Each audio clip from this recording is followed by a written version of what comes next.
Aloha, Daryl, Yeah. for being here today with the Cool Project podcast. Yeah. And it's so nice to be sitting here with you today. Because whenever we see certain what's that events happening, programs happening, we always see Daryl Fujiwara. And, No. yeah, we No. do. The Frisco Hill parade and everything. Yes. Yes. Right now we're at the Festivals of Aloha, and your name's there, and it just shows so much. It's always those people behind the scenes who do a lot of the work. Yes. And I prefer that too. I know, right? But it's one of those things where people don't realize how much work goes into putting on an event like this. Yes. And all the logistics that we were talking about before. Mhm. One of my curiosities is, can you first just introduce yourself? Sure. Where you're from and Well, aloha. My name is Daryl Fujiwara. I'm from Lahaina, Maui. I currently reside in Wailuku. I own and operate and work. I guess I am a designer too. I pretty much do PR and marketing for myself. I have wonderful clients that span government, nonprofit, for profit, all over the world. Technology is amazing. yes. And my clients come to me for an array of things, and that's why I tell people I'm kind of like an ad firm in one person, because I can do graphic design, I can do PR marketing, I can do branding, I can do business consulting, the whole gamut, events, grant writing, and management. Wow. So my menu of things have expanded over the years. And so now I coordinate annually in between all of my PR marketing clients, in between all of those things, the graphic design. I coordinate most of the Hawaiian community events here on Maui. Wow. And I know you had mentioned Prince Kuhio, and then I have Kamehameha Day, the Pa'upre and Ho'olaulea. And then I also have a Hula festival, Auntie Emma Sharp's Hula Festival. And then in September and October, we have our version of Aloha Week, which is called Festivals of Aloha.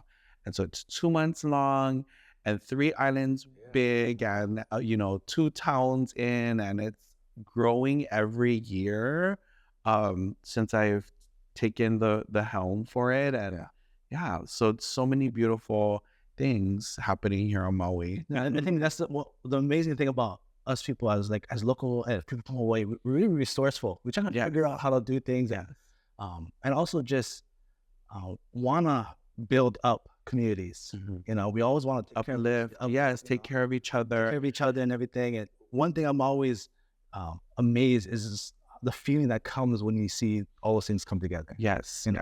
As chaotic as it may sound in the background. And it's good. Like every town has their traditions, and every ohana has, is extended beyond those, borders. And so we're always connecting them, right? Connecting community through these events. And I think we saw that more so in the last year, and how healing it actually is to gather, to be able to see each other face to face, and check on each other. Like, are you okay?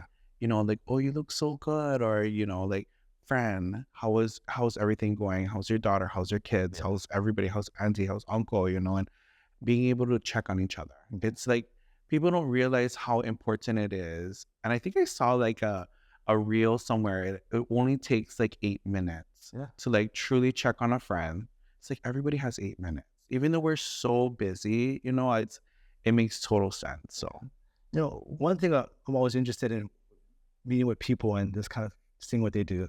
What got you even interested in doing all this stuff? Especially when it comes to the programs and events. Like what it doesn't make sense for a normal person to take on so much kuleana. Yeah. And so because of that, or if you are connected to those things and you are aware, self-aware, aware of your surroundings, aware of your ano and who you are in your spirit, normal people would never say yes to doing so many big events, like, because they're not small by most standards. I would say they're not like a party, a birthday party, or at your house, or like a potluck. But I started off going to college, right? And I already kind of knew what I wanted to do. And, I was like, I'm going to be a graphic designer. And I told my mom and dad that one day, and they're like, are you sure? Like, you don't want to be a flight attendant? Like, you were in travel?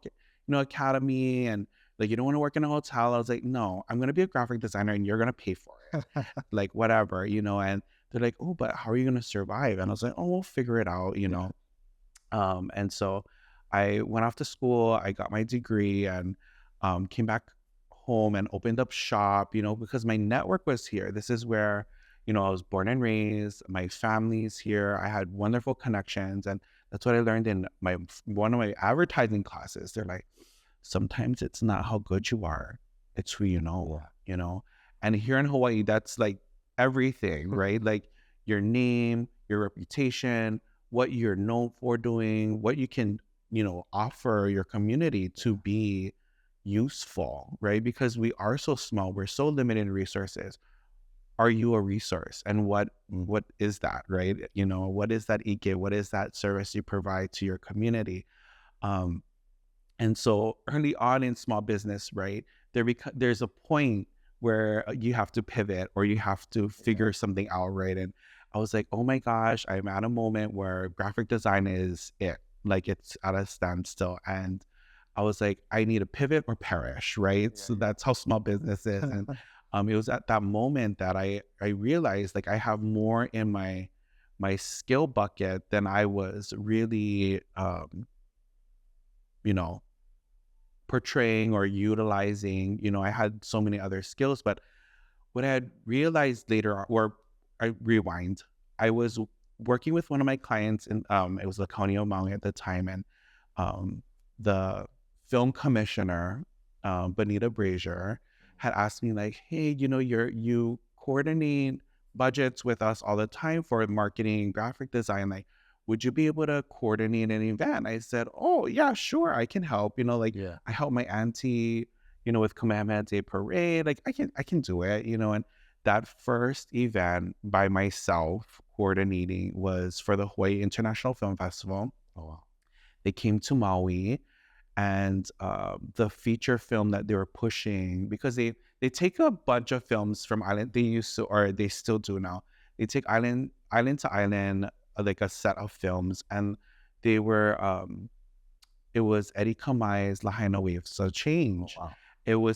That was his last documentary that he did, because Uncle made many, and I watched a lot of them throughout my high school and college life. And the last one he made was for Lahaina Waves of Change, and my grandmother was in it, my grandfather was in it, and I knew all of the people in there, and all of my classmates. Ohana was in it. Like, it was just our town, and it was beautiful. It touched so many facets of my life, and I was honored to be able to kind of bring it to life and let it set sail from there.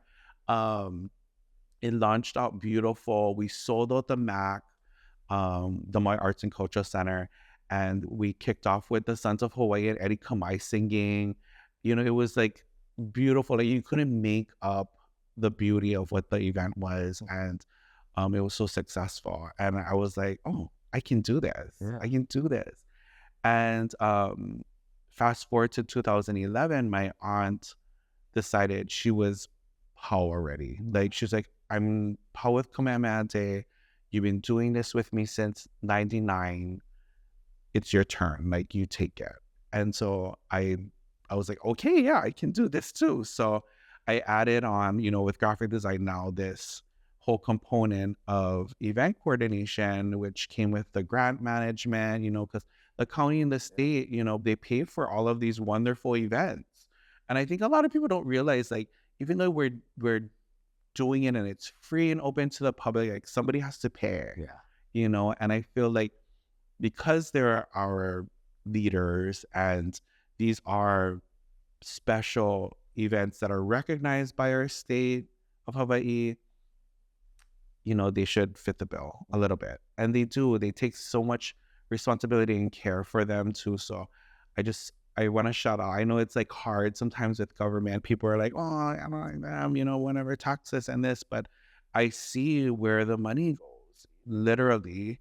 And it's going to all of our small businesses, and the musician, the sound guy, the tenting brada, like the porta potty uncle, like, it all goes back into our community. It's not going to, big corporations and all of that. Like, these are our aunties and uncles working, There's all the logistics to go behind the scenes. all the behind the scenes stuff. And so back to the path on how I got here. I then realized at that moment, taking on the Kamehameha Day Parade, joining the Association of Hawaiian Civic Clubs, that it was actually my family's tradition to coordinate community events. My great-great-grandmother did it. Her daughter came to Maui and brought these traditions to Maui, different events, and then she handed it to my aunt, and then my aunt handed it to me. So like there's a lot of different traditions for every family. There's that one family you call every time you need kalo and you need luau for your, all the laulau. It's like, oh God, I need like luau leaf, It's like, then there's those families who are surfers and they know every channel, they know all the fish there. There's the canoe families, right? The puiwa'a, they started these canoe clubs, they know all the channels too. And for my family's tradition, we've coordinated and educated our people through these big community events, big and small, and there's the fundraisers, there's the baby luau, like there's all of these people who take care of certain kuleana, and that's been our family's tradition. So that's awesome. I think that's so important that you just kind of come to that realization, right? Like you're like, wow. It wasn't easy. It wasn't easy. I had this moment. I think it was actually in an interview. Actually, I was sitting there and I was like, wait, like there is like a mo'oku oho in this, right? Like it is in my family. It's like our thing, right? I was like, my mom used to take. It was always strange to me. Like my mom would drag us around. Oh, we're gonna go clean the highway with my office today, or we're gonna do Relief for Life, and she was always helping to coordinate something, whether it was the entertainment or the food or the volunteers, and or we would help with softball tournaments for like their all the different resorts in Kanapali, and they would bring everyone together. I'm like, playing as a kid, we're just playing or running around the field and stuff, but I realized later in my adult life, I was like, my mom and my auntie guys are like doing a lot to gather community, and I realized that. I was like, oh my gosh, this is what we do. This is, the kids are playing, they're seeing this, and one or two of them, they're going to see and they're going to realize later, like, what was really happening here, right? It's like, oh yes, they're playing softball, but no, they're gathering everyone, right? They're checking on each other. Like we're saying, like, we're enjoying each other's company. We're exerting our mana, our energy, whether it's physical or spiritual, right? So in this moment, softball tournament, we're working hard together to accomplish something, right? Whether it's cleaning the highway or putting on a beautiful parade, a po'o parade down French Street. So, and that leads to where we are today, right? At the Four Seasons. Yes. With the Festivals of Aloha. And I was so lucky enough to come and experience the Festival of Aloha from Friday, Saturday. I was here and seeing all the activities happening around Four Seasons, Maui. What does the Festivals of Aloha mean to you? In this, tradition, my great-great-grandmother, Elema Laney, she's originally from Maui. She moved to Honolulu and lived most of her life there, my tutu, and she helped in the 60s to start Aloha Week. And then she joined the Association of Hawaiian Civic Clubs. And just like me, just like being that child where my mom guys would drag us around and we'd be waiting, or we have to stay late to close on and clean everything. My mother remembers those things as a granddaughter. My grandmother would go to the prisons, like in the 60s and 70s, right? And she would take my mother guys would visit in the summers to wait in the car, right? They couldn't go in the prison, but my grandmother was going there to teach them hula, implement making, lauhala weaving. She was a lauhala master, and my mom would have to pick all the lauhala and shoot. My hands are all poked, grandma. They're sore, and she, as a child, she's like, it was horrible. We would have to wait in the hot car. We'd have to go and gather all of the lauhala. And now in her adult life, she just was like, I wish I paid more attention. I wish I learned I was paying attention to the weaving part of it, and, all of those things. And we didn't realize until now, right, in our adult life, that, wow, I was actually a part of something so beautiful, so important, so vital, and I'm having those realizations now. Yeah. And like I was saying earlier, it's not normal for people to take on so much kuleana. But I always feel like I'm guided by my kupuna. And I always kind of do like this list, like litmus test where I'm just like, okay, am I supposed to do this? Yeah. Like, does it feel good? Like, am I supposed to, is it something that I'm passionate about that's going to help to drive all of this, to the home plate, right? And I always feel like I know and I feel it in my, right? Like my kupuna are guiding me. They're saying, yes, do it. It'll be okay. And it always does. In the end, I've been very fortunate that I've been able to help produce these wonderful experiences and educational opportunities for our people. And this year's theme was Kalei o Haola. Yes. And can you kind of share about that? How did that theme come about? So last year, we were just about to launch. We launched Festivals of Aloha, our annual, and our theme we had already released our theme for the year, and it was actually the Hana Festivals of Aloha, Ohana.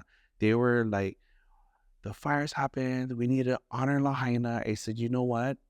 Lahaina's gonna need more than just right now. Yeah. Like, let's focus on this year. Since we already launched our calendar of events and all of the marketing, let's wait until next year and continue to remind people that it's not over. Like Lahaina people still need our help. And so it was that we kind of already prepared for this year. And we always, whenever you are starting something, you should always refocus and center, right? Go to the kumu, right? The center. And so I always reach out to my kumuhula, Koripu Pata, for that ike and that inspiration. I said, kumu, we want to honor Lahaina.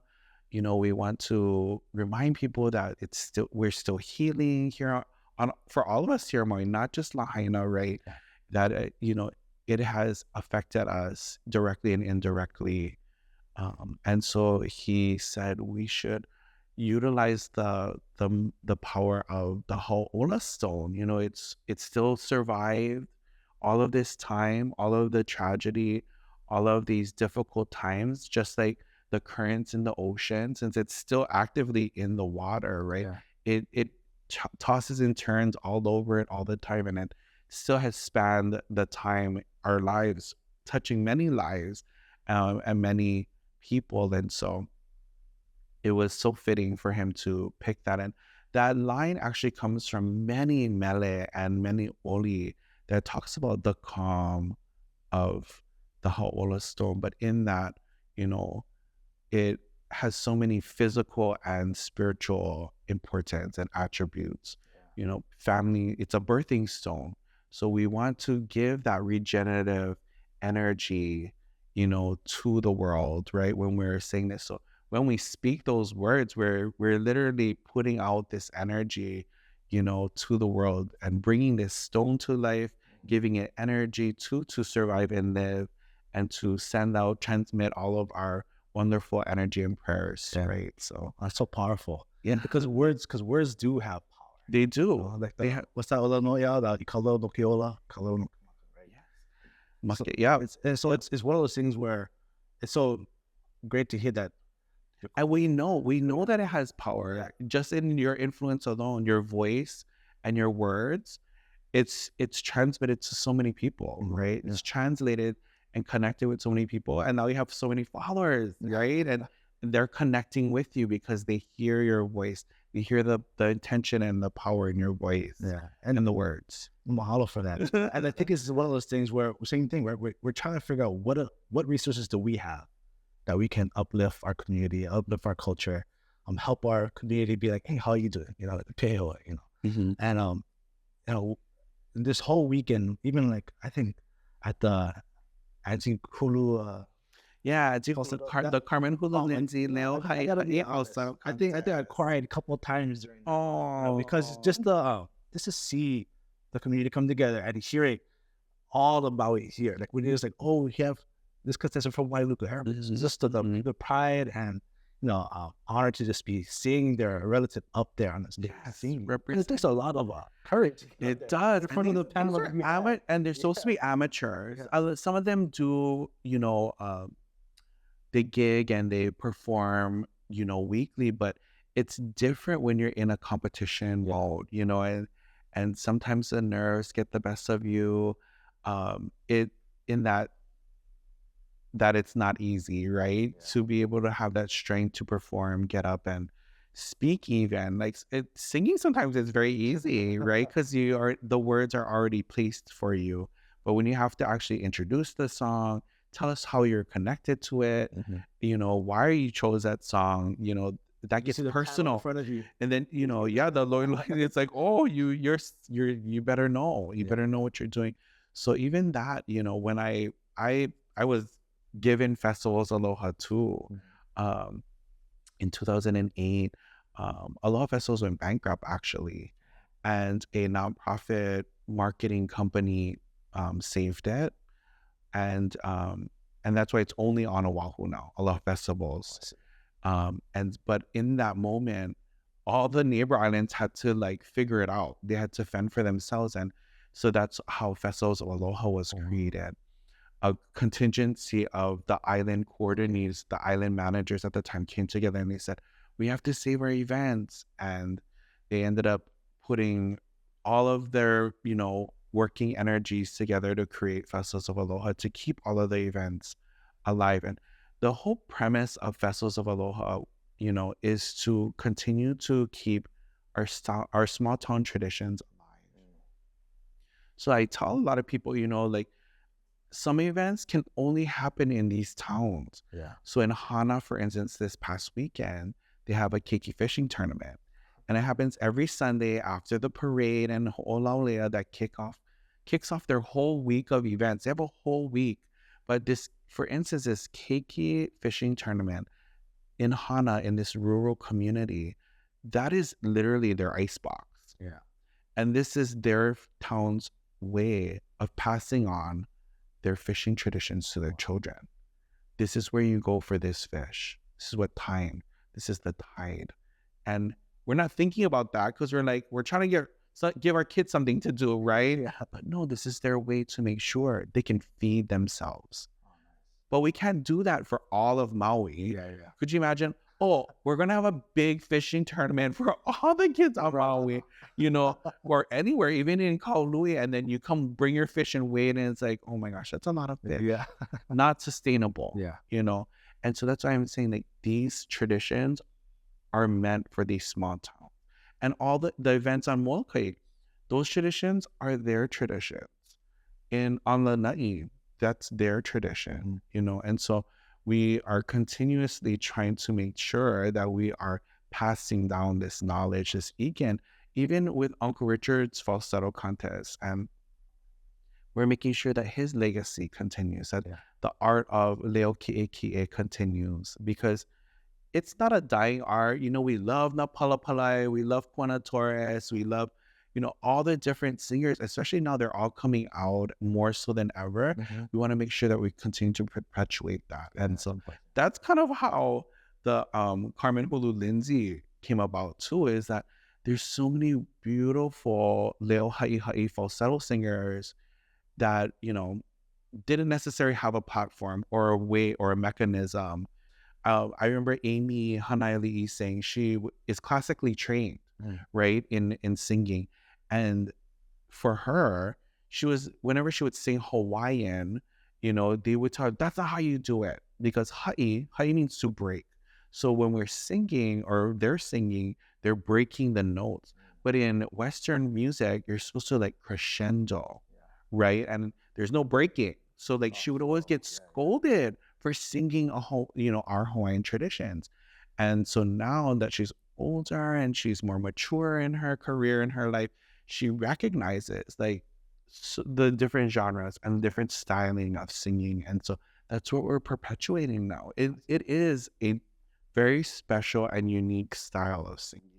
And those traditions have to be maintained, you know? And it's so great to just bring the community together to see it. Because once you see it, and it starts to spread more, people start talking about it. And I tell everybody, like, just come, you know, like, even if it's a contest, it's more like a concert. Oh, yeah. Like, they work so hard to prepare their song. And it is so beautiful. It ends up being a concert. And then the best part is when we call the judges up. because then they get to perform. And, sometimes they're singing the songs that's not necessarily on their CDs or like released. And so it's in those beautiful organic moments that I feel like all the magic comes out, right? It's in the after party in the lounge where everyone's just kanikapila and they're singing and dancing, and those are the best ones that you can't plan for. You can't coordinate those moments. And I think the beautiful thing about it is that we were able to have all these events like the Falsetto concert, Hula's the Heartbeat over here at Four Seasons. Yeah. What has it been like having an opportunity to partner with Four Seasons? And that's the key word, is partnering, collaborating, and I feel like in the last like 5 to 10 years, I think people have realized like that's really what sustainability is being able to collaborate to survive, to keep things to survive. And so they recognize how important the culture is here at the Four Seasons. So they actually have they house a halau here, a halau hula.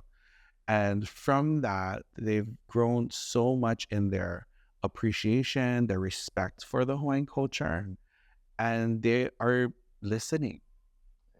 And they're receiving this, and they're doing now with that ike. And so this, the Hula is the Heartbeat, and this whole weekend kind of came out of the foresight and the vision of Kumuhula Kamaka Kukona, who, they've been here, they're part of this family here at the Four Seasons, and they help to drive a lot of the visioning for this weekend. And so kudos to him, because it's so vital and so important to make sure we have these venues to showcase hula and our music, and free for the community, and that's one of the bigger things. I tell people when we do the Anti-Amashar Hula Festival, when you join a halau, you pay your monthly fee, you go to hula once or twice a week, and you drop off your daughter, and then she gets in the car. It's like, oh, what you in learn today? Oh, we did this song. Yeah. But it's like we paying and we dropping them off, and we cannot see. Yeah. We don't know what they're doing.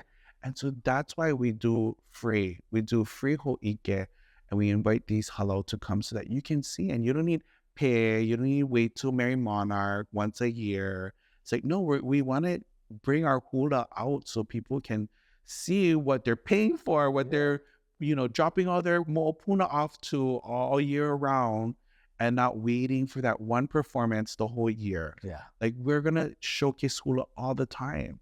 We shouldn't have to wait, and we shouldn't have to pay all the time too. And I think it's a beautiful thing is seeing all the ohana coming from all over Maui. All over. I mean, you had 5 different halau of Maui, and it was 5 different schools of magic. Yeah. That's why I always tell people, I like halau hula are like the houses in Hogwarts. Yeah. Like every school has their own magic and a different kind of magic. Yeah, and I think bringing those 5 together, you can't beat that. No, like, they're all our top halau, our award-winning halau here. Even my mother-in-law was there watching it, and she was like, she just was speechless. Yeah, because she got to see the whole gamut of all the kumu there, the music was beautiful. Of course. So it was just one of those things where you have this beautiful venue of the Four Seasons, and you see the community coming together, and you see the culture thriving. Yeah. And you see alive. Yeah, alive. It's alive. It's being celebrated. So it's one of those things where you get a bigger appreciation of the community that's being built here. It's Kumukamaka, Auntie Wendy, Auntie Mopsy, and making sure that they're bringing in the culture to these spaces. Yes. And people are and different organizations, businesses are being inspired by that too. Yeah. We're seeing that now more, right? They're saying, oh, the Four Seasons did it. We can do it too. Yeah. And that's what we want too. We want to make sure that there are more venues for our halau, for our practitioners to be able to continue to thrive, right? If you were born to be a kalo farmer, you should be able to sustain yourself off of that. You should be able to live from that, and how do you do that? Like even as a graphic designer, right? Like how do you survive just being a graphic designer today? It's not really that possible, as we know, but it's a goal, right? We should be able to do those things. right? Like if you were innately born to do something, you should be able to do it and live from it and live with it and, thrive with it. Yeah. Whenever I have talk story sessions, I always have these like connections that I start creating in my head. We're talking about how the contestants came up on the stage to bring about the falsetto and the ha'i and everything so that the community can see it and then they can spread it out. And that's kind of what the Four Seasons is allowing that platform for the culture and for like these festivals of Aloha to be. It seems to be on that platform for all the other areas to see, other hotels to see, like, wow, we could do this. Like what you just mentioned. That's what we want. And they're so tight over here in Wailea. They're all of the different Hawaiian cultural advisors here. They're all really closely connected. Last night I saw Clifford Naiole. Oh yeah. He's in a long time Hawaiian cultural advisor at the Ritz-Carlton. And they just come together, they all support each other. That's how our Maui is. That's how our Hawaii is. We're always supporting each other, helping each other, inspiring each other. And it's always that good thing of just being that, okay, what kind of ideas do you have? Yes. And I think that's where Hula is inspiring. Yeah. Hula will inspire you. That is what Hula does. It uplifts you. It helps you to grow. The energy, the beats of the drums, when you hear them, the vibration, you can feel it. It goes into your body. And if it doesn't make you feel like you need to get up and dance or to sing or to be a part of it, then you're not listening and you're not truly listening. You hit right there because I have like Kiki, he's 5 years old and he saw the Kikikane, dancing. And on the way back to our room, he was dancing. Yes. And now he's curious. He's like, no. He's like, okay, hey, what? That's how a lot of the aunties are saying that too to me last night. They said we were sitting down and these kids ran around, and as soon as they saw kids on the stage, they wanted to dance too. So they were sitting in front of us and they were dancing too.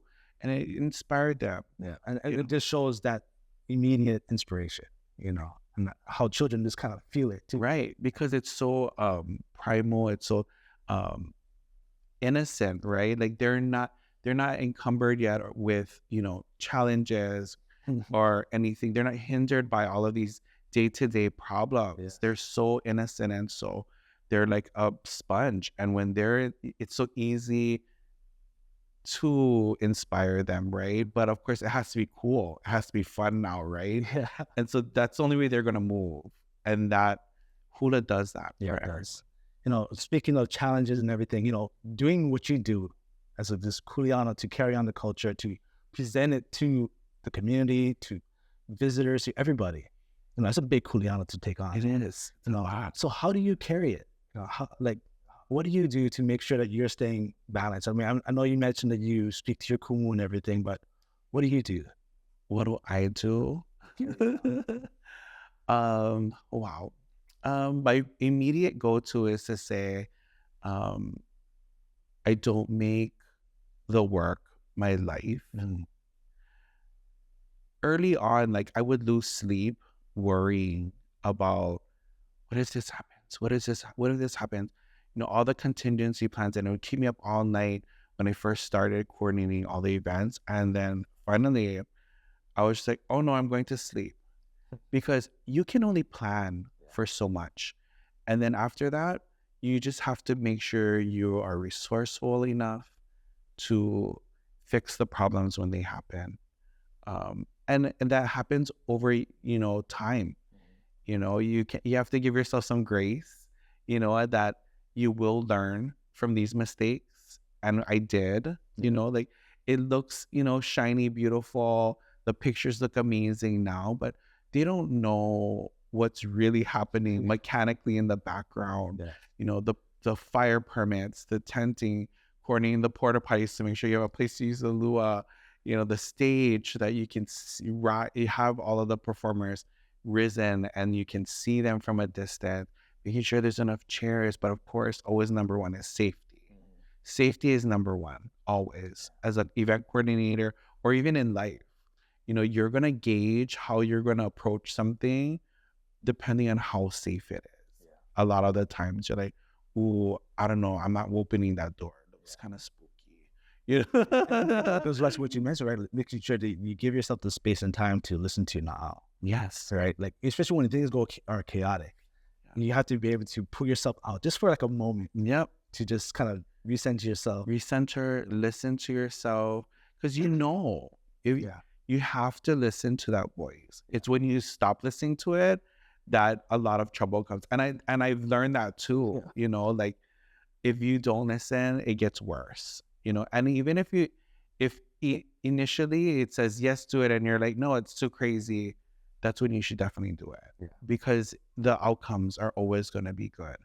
If it's burning inside, it's telling you, not just, spiritually, or somebody's over here on your shoulder telling you to do it. It's like, no, that's that burning drive that's going to push you to make sure that you finish the finish line.